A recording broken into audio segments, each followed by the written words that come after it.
Hello everyone, I am Tara Shaw, going to be doing a video essay upon one of the chosen games that has shaped the gaming industry significantly for indie and AAA developers. Even long after its release back in 2015, the game has forever been considered remarkable from its mechanics to aesthetics. This very game is Undertale, made by Toby Fox, an RPG with time-based combat with the protagonist playing as a lost child that fell into the deep depths of the underworld, where monsters had been banished by humans centuries ago. Furthermore, Undertale has relevance towards Jesse Shell's Tetrad, the four elements. The four elements consist of story, aesthetics, mechanics, and technology. These elements combined conclude the product of a game and all correlate with one another. Some elements are more or less visible, along with some being stronger than others, depending on the type of games being executed. The element story is to engage the player with its characters, world building, and such with either pre-scripted dialogue scenes or decisions to lead up to story potential information, which will shape the narration and intake of emotions of the individual's experience.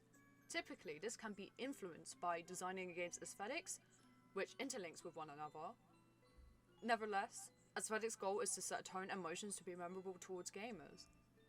Therefore, part of system mechanics is the core of making a game. Without the importance of focusing solely on mechanics of movement, systems, dialogues, etc., there would be no game at all to interact with. This also aligns with similarity towards technology, as chosen crucial mechanics must be matched upon technology that can be enabling this element to its fullest.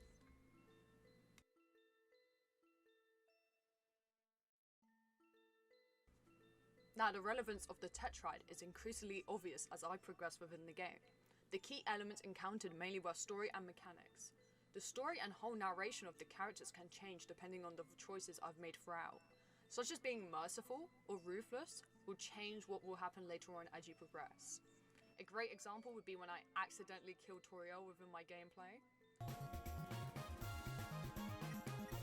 Okay, one more. Please don't die. I killed her! No, I didn't think I'd do that much! This decision would have consequences, as the narration of the game completely changes depending on how I treat these characters throughout.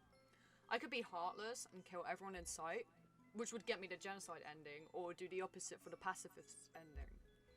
Nevertheless, killing Toriel even by accident, or anyone else thus far, will determine my fate of treating others and altering the gameplay due to my indulgence. To clarify, the characters would have known your actions in the current gameplay progression or previously if you have restarted the game. However, when either defeating or sparing Toriel, we do not know as players whether to trust her or any opponent we face due to the story presented to us at the beginning of the game, or the encounter with Flowey, as he was trying to kill us. So whether to know that it's possible to spare Toriel was to do so through either determination or later on realizing that we did, in fact, have a choice mechanically to do so. This is excellent with replayability and to get the player to play again just to see what would happen if they did things differently. This makes for a very complex narration of morality towards the player's actions they have committed.